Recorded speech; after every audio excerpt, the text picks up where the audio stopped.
Well, hello, this is Congressman Andy Ogles, and welcome to episode 7 of Restoring the Republic. And do we have a doozy for you today? So what's going on in Washington, D.C.? Well, we are supposed to be leaving today to get done with our business. Keep in mind, our calendar is published almost a year in advance. So we know when we're supposed to be here, when we're going to be back in the district, so that we can have town halls, so we can have our meetings, so we can be with constituents. That being said, the current leadership is putting forward a horrible bill. They're having to jam it through on us. And what's important is, one, what they said, what Mike Johnson has said he's going to do versus what he's actually doing. And then what's in the bill itself. I mean, to the point that it's supporting Nazis. I mean, think about that for a minute. But so go ahead, play the reel, and then we're going to talk about the bill. Knowing all of you, we've told the American people, border, border, border. We have to effect real policy change at the border, and that is a necessary condition to anything we do going forward. We have to take care of our border first. That's what the American people demands. Every state in America is now a border state. Border, border, border. How can we be engaged in securing the border of foreign countries if we can't secure our own? We know the urgency in Ukraine. We're going to stand for freedom and make sure that Vladimir Putin doesn't march through Europe. It's past time to secure the border. Listen, this is a catastrophe down here. The battle is for the border. President Biden wants a supplemental spending bill. It better begin by defending America's national security. Okay, these are dangerous people who are coming into the country. Over 300 known terrorists. How can we be engaged in securing the border of foreign countries if we can't secure our own? So there you have it. Clearly, there's a path that we're going to take when it comes to, if we're going to talk about any supplemental, whether it be for Ukraine or any country for that matter. Guess what's not in here? Anything about the border, anything of substance, that is. I've got a window dressing type of amendment piece of legislation in here. They're going to claim that it does something, and it doesn't. Border, border, border. But that's not what is happening. And so what you need to know is, by the way, I fully support Israel and funding Israel and protecting Israel and, quite frankly, taking out Hamas in their entirety. But there's $9 billion, B as in Bravo, $9 billion going to Gaza. $9 billion. That puts us on both sides of the conflict because we know, it's been reported, that the money, the aid is ending up in the hands of Hamas. Why? Because they control the area.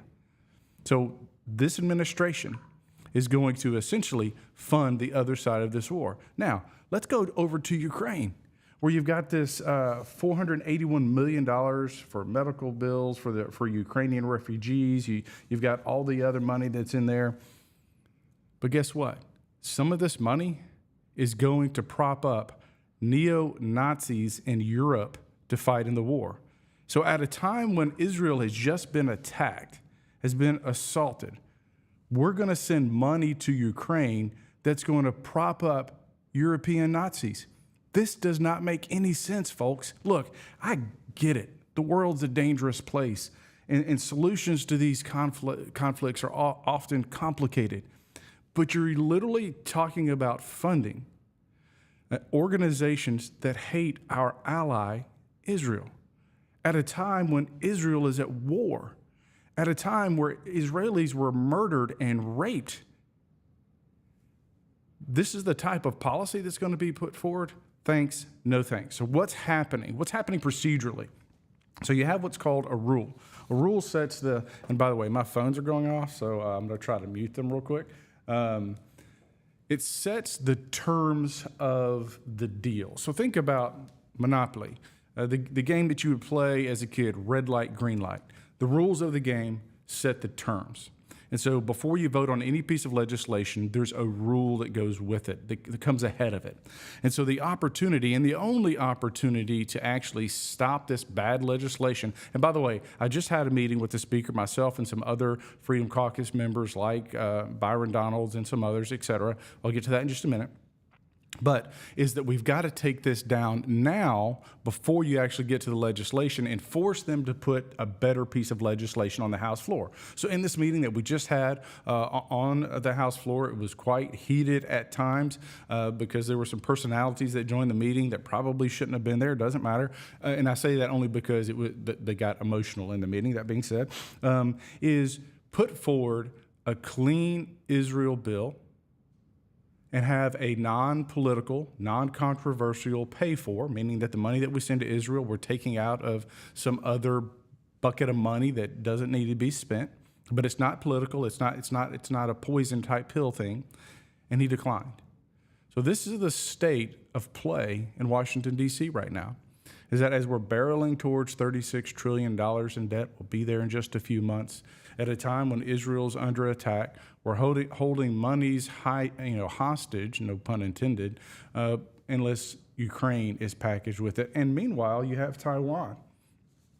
Taiwan has paid for roughly $20 billion worth of armaments. And instead of giving them those armaments, they're laying in wait because those armaments are going to Ukraine at a time when China is threatening to invade Taiwan. So again, we're foregoing our ally Israel. This bill will fund Nazis. We're not doing what we need to do to help Taiwan and giving them the armaments they need to protect themselves, which is inviting another conflict. So this is a hot mess. And quite frankly, we shouldn't be here. In other words, the path forward for Mike Johnson in putting forward good policy, clean legislation was the path forward. But instead, he literally, and look, I love Mike Johnson. He's a friend, he's a brother in Christ, but he's making some bad play calls, and he needs to hear from you, quite frankly. But he went to the Senate, he went to Schumer and said, what will you accept? He went to the White House, he went to Biden and said, what will you accept? We have three branches of government. The House of Representatives does not work for the Senate. The House of Representatives does not work for the White House. And it's time we put forward our policies, our agenda, instead of bending over for Biden. Because that's what's happening right now. The moment the plan was announced, Joe Biden himself endorsed it. Every Republican should be against it because it clearly means it's bad policy. So with that, that's why we're here. So we're not supposed to leave till maybe Saturday. We should have been done today. They didn't manage the clock well. We all should be back in our districts, having meetings, meeting with our constituents. John Quincy Adams loved the House of Representatives because it's where you argued and it's where you debated. It was where the people's work was done.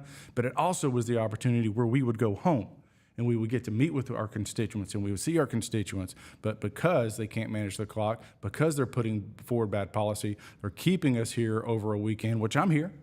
But they're trying to force this bad policy, spending more of your hard-earned dollars and sending them to foreign countries instead of protecting our own border. And by the way, more Americans will die from fentanyl that came across the southern border this month than will die in Ukraine. Keep that, right? Keep that in mind. That we have a crisis in our own country, a crisis that can be stopped, a crisis that could be halted today, right? No more drugs. Shut down the border. Stop the terrorists from coming in, who have come in. We could do that, and we could do it now. But instead, we're going to send money to Ukraine. We're going to involve ourselves in another endless war. And in it, this money, and I have an amendment which would prohibit the monies going to be able to go to the neo-Nazi groups, so we're not propping them in. Because this is what happens. If there is a peace deal, if there is some sort of solution, quote unquote, going forward, the fact that these brigades were part of the fight, they'll end up with political power. And so the United States of America will be responsible for propping up a neo-Nazi political party in Ukraine at a time when our ally Israel, our most important ally, one of our most important allies, is under attack. So with this is Andy Ogles. Don't lose hope. Continue to believe. Reach out to your member of Congress. And like our founding fathers, pray. God bless America.